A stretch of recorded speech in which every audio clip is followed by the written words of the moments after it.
Hey team, this is the Innovation Inc. podcast, and I'm your host, Liz Brown Evans. We sit down with our favorite entrepreneurs and nerd out on anything that involves innovation in the corporate space. So if you work for a corporate company, but you think like an entrepreneur, we're your people, and we're really excited you're here. Before we jump in, a huge thank you to our sponsor and Inc. 5000 company, Apex Software. They create powerful custom software, websites, and mobile apps that take your business's innovative ideas and turn them into realities. Reach out today to get a quote at apexsoftware.com. All right, everyone, let's get to it. Hey guys, it is Liz. I'm back with the Innovation Inc. podcast series. Garrett's reminding me to smile while I record this. We are very excited today to have on two very different companies, but we're going to talk about innovation in the industry. So we're starting a new, I guess you could call it a series, but we're going to start bringing on some of our friends from the world of big companies, big corporations, and some of our friends at startups and in the world of entrepreneurship to talk about innovation in a space that they both share. So the first two guinea pigs who just quickly signed up for this experiment were Liz Bazner from A&W and Mo Sloan from Chow. So quick intros of both of them, and I'll let you guys speak to both of who you are. Liz Bazner, like I said, is with A&W. If you haven't had a root beer lately, here's a friendly reminder to let yourself go have one. And Mo Sloan, I think that's all the intro A&W needs. Hopefully the brand recognition is strong enough. Mo Sloan is with Chow. They were the 2019 winner of 5 Across. They help small business, small restaurants, I think that's how you guys would say it, do access better technology and point of service. I'm going to let you do the intro first, Mo, because I think I just butchered that. So, but we're really excited about, you guys really launched at a perfect time before 2020 as well. I know you guys have been able to truly help so many small businesses in the last year and a half. So, but why don't you tell us a little bit about what you guys do? And then Liz, we'll hop to you in your job description. And then we'll get into talking about innovation. Sure. Thank you. My name is Mohammed. I go by Mo Sloan, founder and CEO of Chow. Chow is a direct digital ordering platform for restaurants and hospitality organizations. I worked for several years for Papa John's International, and I got to see the benefit of technology. And I thought, wouldn't it be really great if smaller, medium-sized organizations had access to the same technology that Papa John's had access to? And what could they do if they could compete on a level playing field, so to speak? And so that was really the idea and the genesis of Chow, was to provide democratized technology, starting with direct digital ordering for restaurants and whatnot. Awesome. Liz, why don't you tell us a little bit about yourself and what your role is at A&W? Sure. I'm Liz Bazner. I am our Senior Director of Marketing. I've been with the brand for almost 10 years. We are the oldest franchise restaurant chain in America. We've been around for 102 years. And while root beer and root beer floats are definitely our signature items, we do serve food as well. We've got about 550 locations across the United States. We're in 41 different states, I believe. So we've got a pretty big footprint, although we do have a very heavy concentration in areas like the upper Midwest and the West Coast. And it's always a great day for a root beer float. As we like to say, you can't have a bad day while you're having a root beer float. I think that has to be true. I've never seen someone mad and drinking a root beer float. Awesome. Well, so let's get into it. What we kind of want to talk about is, what does innovation look like in the restaurant industry? What's the current landscape of technology and how that's affecting it? So Liz, I know we chatted a little bit before this. Why don't you start us off? It sounds like you recently went to a tech conference around innovation in the restaurant space. What does that look like? What does it look like being at a tech conference for the restaurant industry? It's really, it really runs the gamut. So I was at the Restaurant Franchising Innovation Summit in Atlanta a couple of weeks ago, and you really had representation from restaurants that were very wide spanning. So you had some more local, sort of mom and pop or small chains, all the way up to some very big, large franchises that have, hundreds or sometimes even thousands of locations. And restaurants and technology, I think, are inextricable. I can't actually think of an industry where you could get away with like just not using tech at all. I think that we have passed that point. But you've got people who are on very different sort of levels of learning and awareness and different levels of adoption as well. So the interesting thing about restaurants is the barrier to entry to just open a restaurant is pretty low. Pretty much anybody, if you've got the money and you can find the real estate and you know a little bit about what you were doing, you can open a restaurant. But that does not translate or correlate at all, oftentimes, to familiarity with technology. So I like what Mo says about democratizing technology, because I think in the restaurant industry, that's really important, because if you have some smaller chains or even independent restaurants, it can be really daunting to try and compete with large brands, McDonald's, Burger King, Dairy Queen, some places that are really big, that have a ton of people who are focused solely on tech all the time.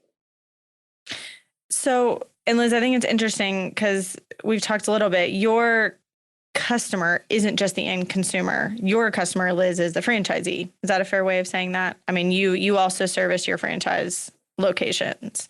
That's really who we service first. So we kind of have two customers, an A and a B customer. Our A customer is the franchisee.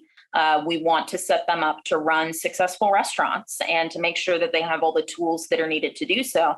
And part of that is making sure that consumers want to buy what we're offering. So it's really a two-tiered sort of system. And Mo, you're focused specifically more on these small businesses. How do you see them engaging with technology? I think Liz said it well. I don't really know if it's an option to not engage with it, period, but Sure. That could really run the gamut. Well, actually, there's a lot of similarities between what Liz described in our business model as well. So we're a B2B2C, which means that our customers are indeed the merchants. However, their customers are customers of the platform, and ultimately, their success is our success. And that's the way we really look at it, as a partnership between merchants of all sizes and us, with the goal of helping them. But from a technology standpoint, the way we see the landscape is it's really kind of based upon my experiences in corporate IT specifically. I've not only have food hospitality experience working for Papa John's, but also got insurance experience, pharmacy experience working for Humana, logistical experience working for United Parcel Service, and financial experience working from a bank. But my point in all this is that what we're really seeing is especially in the restaurant space, is that you're no longer necessarily a barbecue joint. You're no longer a pizza joint. You're no longer a burger joint. You're a tech company that sells burgers. You're a tech company that sells milkshakes. You're a tech company that sells barbecue. If you look at it from that perspective, then I think the restaurants will be well positioned to take advantage of the future landscape. And that's really what we try to do with our merchant partners is solve their immediate problem, which is a lot of times is the third-party ordering and how problematic that is for both the merchant and the customer, and we solve that problem for our merchants. But it's beyond that. It's really starting to educate the merchant and teach them how they can they shouldn't take a knife to a gunfight, right? They need to use the same weapons and for lack of a better analogy, as everybody else. So think of yourself as a technology company with food trucks. Yeah, I think that's brilliant. Liz, maybe you first, and then Mo, speak to your customers. So I feel like that's where we're going. These are essentially, you're kind of an integrated tech company that also sells food. How does that differentiate from where a lot of either restaurant owners or franchisees are now? Like, what is the current state of engagement with technology? I imagine it's not as easy as you give them tech and then they adopt it and they never look back. Yeah, I can't think of a time when that's ever happened. You give somebody tech and they're like, thank you, this is exactly what I needed and I will use it as it's intended. And we have no further questions. I don't think that's ever happened. It's interesting because with our system, we really have people that are all over the spectrum. So we have 5 restaurants that are still cash only. One of those restaurants does not have a dining room. It's still like a food stand. So they've got parking spots. It's like a drive-in. It is all of these are older restaurants as well, as you can imagine. And so they have been able to get away without utilizing a lot of technology for a very long time, for decades, basically. However, even those restaurants have had to adopt some things. One thing that we really make sure that we provide as a franchisor is that listing information is correct. So we want to make sure that restaurants are on Google Maps, Apple Maps, that they're Google searchable, that they've got basically online real estate that lines up with all of the correct information so that consumers can literally just find this restaurant. It's like step one to making money. People have to be able to find you so that they can give you some. And then we've got a restaurant that's opening in 2 weeks that's got, the latest and greatest POS system. They've got, the latest and greatest in Wi-Fi. They've got really a lot more tools at their disposal than some of the other restaurants do. And really for us, I think a big part of our job is to show use cases and really show that we're not suggesting technology for the sake of it, just because it's cool or we can say that we're using it. We have to prove that this is something that will make their lives easier, that will save them time, that will save them money, and also make them money in the end. Yeah, Mo, how about you? I mean, what's the spectrum that you see of technology adoption? Yeah, well, the spectrum that we see is kind of really we're in the area of making them money, right? So when you start looking at our solution versus other solutions out there, specifically third-party applications such as Uber Eats, Postmates, et cetera, you really see our value proposition, which is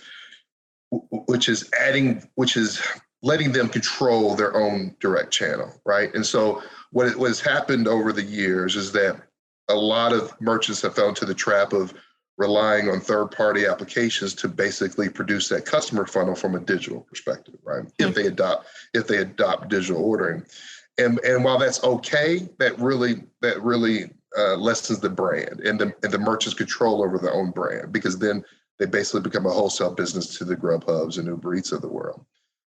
So that's one aspect, and then the other aspect is we are working with some merchants who have a little bit more sophisticated operations, and we incorporate technology in various ways, from loyalty integration potentially to delivery management system integration.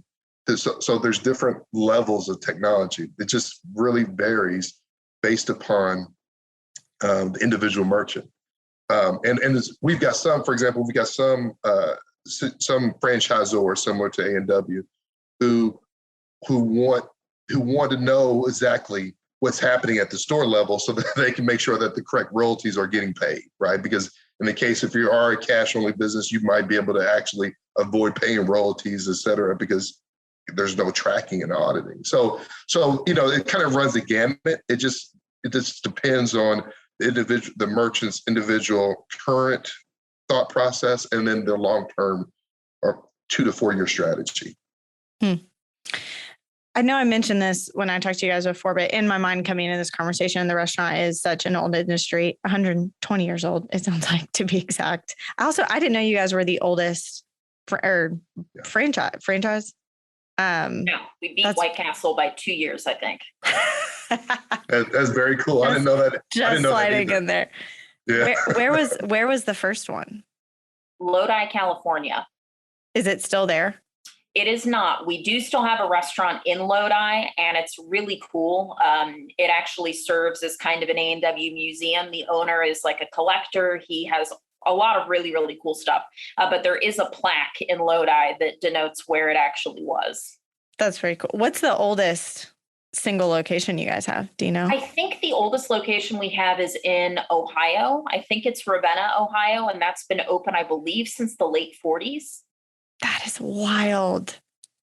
That is wild. That's just cool though. That makes me good job, A&W.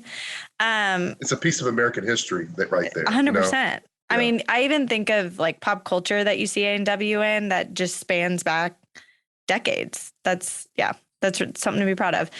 In my mind though, because it spans back so long, it's sort of this like slow moving dinosaur industry, and maybe that's not entirely fair, but I think it doesn't. Liz, you said it well at the beginning. In order to get into the restaurant industry, you do not have to necessarily be high tech. You got to know how to cook and get people to come and give you cash.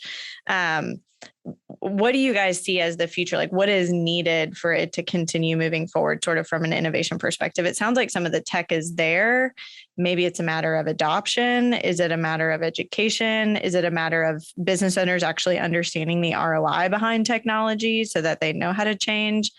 Liz, maybe you first. What is lacking?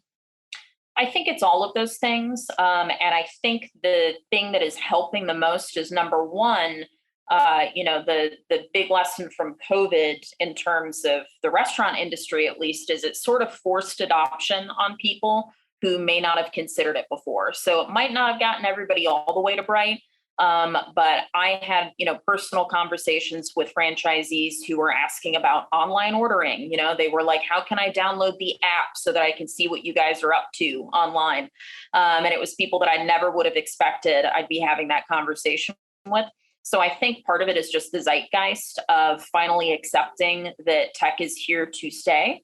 And it's really what the consumer wants. I don't think that we'll ever go back to a time where consumers will allow for less convenience. People got used to curbside pickup. They got used to online ordering. They got used to being able to see exactly what the menu was before they got to a location.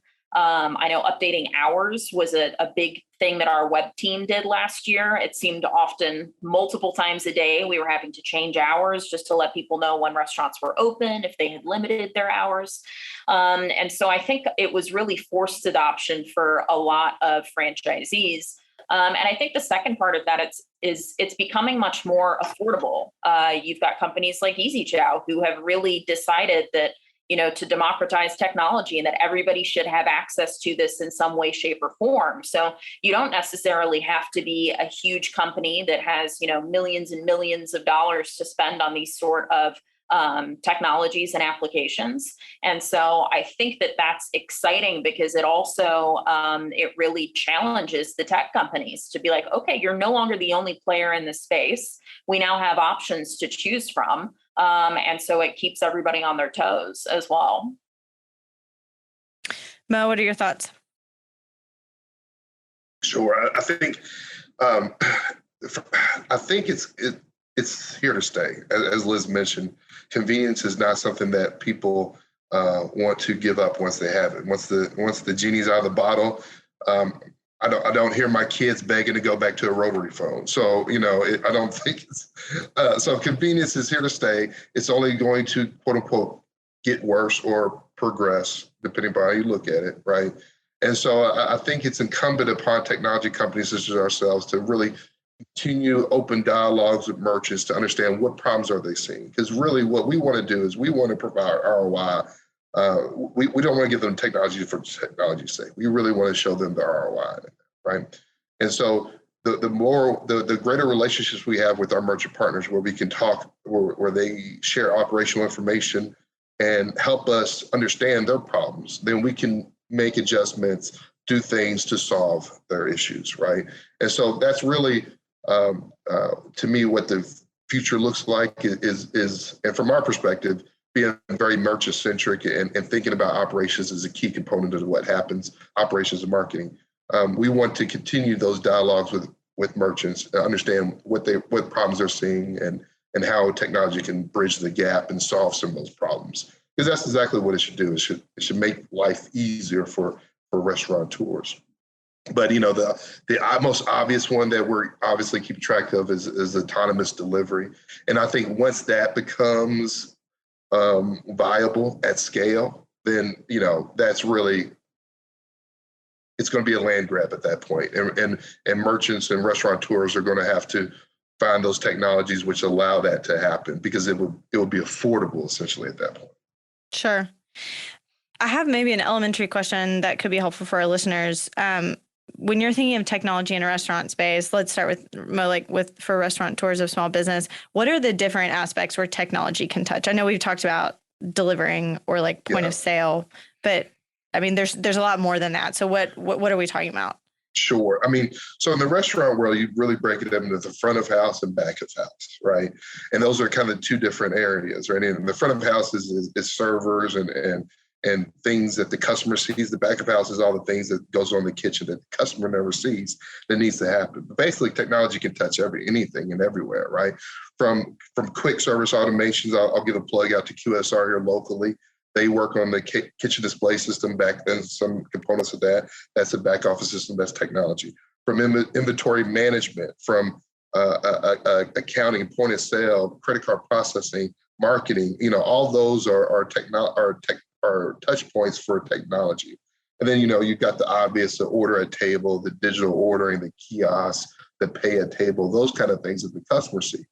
But from really, if you start looking at what some of the lessons that I think the big brands, the Yum brands, et cetera, learn from COVID, it's, hey, we can make just as much money, but cut out a large portion of our expenses, i.e. labor, through technology and ghost kitchens. So you're going to see more and more of the rise of ghost kitchens, where it's not going to be, you don't need a big footprint. You just need a kitchen, and your only limitation is how many orders you can get out through the kitchen in an hour. Liz, I know you had some interesting thought. I mean, how do you see labor and technology, especially after COVID, the landscape we're in right now? What does that relationship look like? Yeah, it's interesting. Labor is obviously something that is at the top of everybody's mind, and certainly it's impacted the restaurant industry. And Mo's right. If you can make just as much money but not have a dining room, so you suddenly no longer have to have a cashier, you don't have to have someone who cleans it, you don't have to worry if the bathrooms are sparkly clean all the time. Like, it really makes a difference when you don't have to have people in your facility, whether that's because they're doing delivery or drive-through, or if it's a ghost kitchen, you don't have to have customers at all. No one's going to know what it looks like. They'll only know what the end product is. It's really fascinating to see how that has changed so quickly. But I think that in terms of labor, we used to think about, like, at least I did, having like little robots in the back that are making your food and, just sort of taking people out of it altogether. I don't think that's where we're headed necessarily, although I have seen a pizza making robot that was pretty cool, but it looked expensive also. But I think that we're looking more at things like ways that it can make a team member's life easier as well. So a lot of the vendors that I've talked to lately have to do with payroll processing, and people are no longer satisfied with a paycheck every 2 weeks. There are some people who want to get paid weekly. There are some people who would rather get cash directly deposited into their account. There are some people who would rather, have just some sort of like an online app portal that they can get paid into. There are companies now that will offer payment services today. So if you work 8 hours today, when you clock out, there is money automatically entered into your account. And so the convenience really doesn't just apply to consumers, but I think that it's something that team members are starting to expect as well. People don't want to go back to things like physically going to a restaurant to look at a paper schedule, like pinned to a bulletin board. They want to be able to log on online and see where all of their information is. I don't want to have to talk to somebody to get a W-2. Like, I only remember that once a year, and I want to be able to log in and get it when I need it. So I think that there's really two sides to it. It's not just labor for cost savings and for the consumer. It's labor and technology in terms of attracting people who are going to want to work for your company. I still remember I worked for Chick-fil-A in high school, going to the paper board after class to see if I was scheduled at the same time as my crush. And if we would be working together that evening or not. So his name was Steven. I hope he's doing great in life these days. Haven't seen him since the day I left for college. So switching topics a little bit, because Liz, you brought up some interesting things in our prep call, and we're kind of gonna get to the end of this recording, but let's talk about product development. So what made me think of it, you brought up pizza. It's wild what you can do with technology at this point. But tell us a little bit of what you guys are seeing from products, and then maybe we'll talk a little bit about advertising as well. Yeah, so it's really cool what you can do with products and just the way that data is ingested and aggregated and spit back out. So we've used a software program in the past, and you can use it in a couple of different ways. One way is you can say, I'd like to do a new high-end burger. and it will pull all of the burgers that any QSR in the United States has done in the last 10 years. It will show you how it performed, how it sold, what consumers thought of it. It ranks them on a scale. A lot of times it pulls in like actual advertisements, so you can see like what the promotional materials look like. The other way that you can use it is you can give a list of ingredients. So for example, we work with a lot of vendor partners, Hershey's, Reese's, different sauce companies. And sometimes we want to do a promo that really highlights one of those vendors. So you can put in a bunch of different ingredients and the software will spit back out a lot of suggestions to you of what you can actually put together. So I'm sure people can imagine the first 2 times we used that, I did it as it was intended. And after the third time, I was giving it the most insane ingredients that you could think of. I was like, I've got marinara sauce and anchovies and ranch dressing and Sour Patch Kids. Like, go. What are you going to give me? Clearly, they had thought of that because it basically will come back and say, this is not a real product. Like, no one's trying to do this. You should not be doing this. But it's just crazy because I think about, if we didn't have access to a tool like that, how long it would take to go through every single burger promo that every company has done in the last 10 years and then look up how it sold and then find out how consumers responded to it. You'd never be able to get anything done that way. You just wouldn't. You'd have to find a shortcut. So I think in ways like that, it's really interesting to see how tech is really helping with product development as well. Which I think, again, looking at that aggregate information, that gets into advertising as well, because with whether you're developing product or developing marketing campaigns, it's either a guessing game or you have the data to make correct decisions. But how is A&W, how are you guys engaging with, whether that's from marketing or a campaign perspective? Are you guys using much technology for that? That's probably, I'm assuming you guys are. How are you using it? We are, and this is like my favorite thing. This is probably the favorite aspect of my job. I love thinking about media, and I just find it fascinating. But even, I've been doing this job for 10 years. Even in the last 10 years, it is pretty crazy how far that industry has come. So, for us, it's all about spending our dollars wisely, and we are fairly regional. And so we don't want to just be blanketing our message to the entire country. So when we started advertising, we were basically doing some geolocation. So it was like, okay, we'll advertise online in areas that are within 10 miles of a restaurant.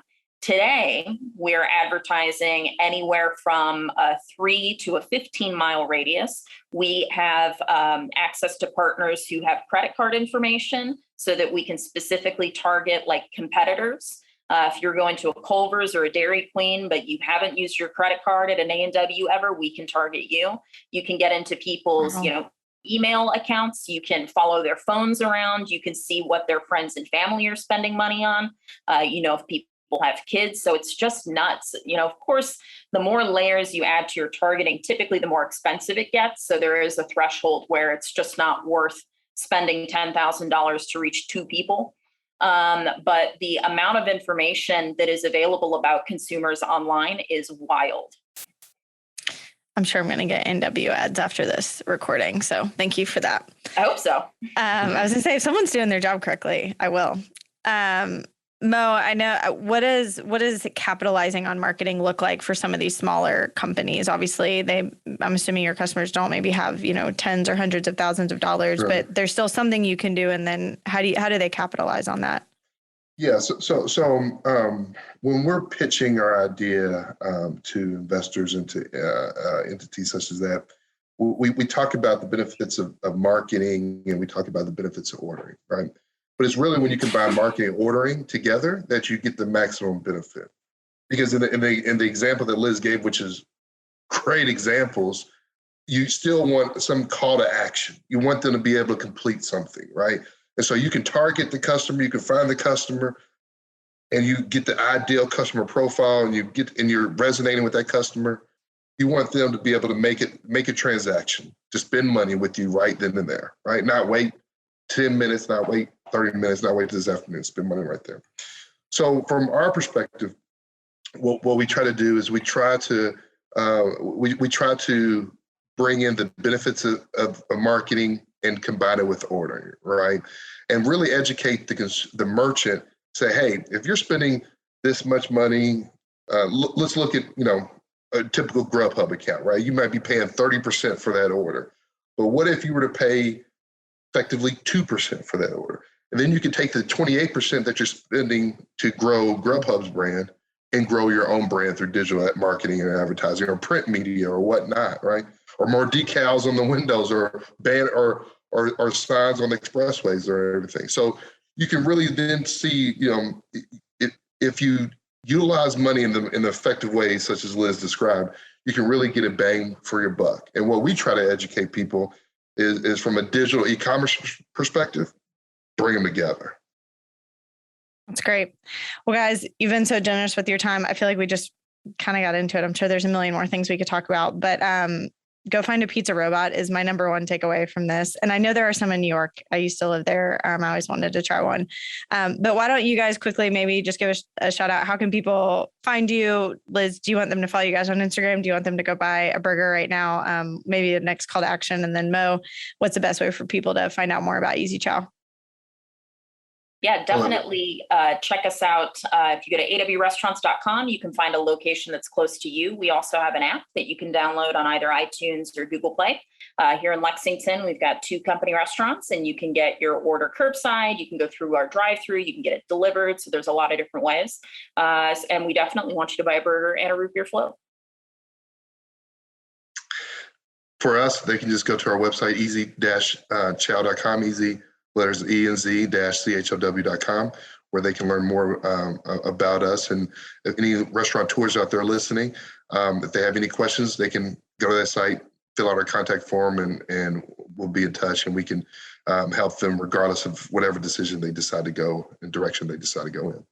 Awesome. Well, guys, thank you for being so generous with your time. This has been exciting. Excited to get this out and hopefully get people talking about innovation in restaurants. So we'll have all of those links in the show notes that everyone can check out, and we'll see you next time. Thanks for tuning in, everyone. If you know someone who should be on our show, even if it's you, reach out to us at innovationincubated.com. And while you're on our website, sign up for our newsletter. Lastly, thanks to our sponsor, Apex Software. The right software partner can change everything. So reach out today at apexsoftware.com. Until next time, go team.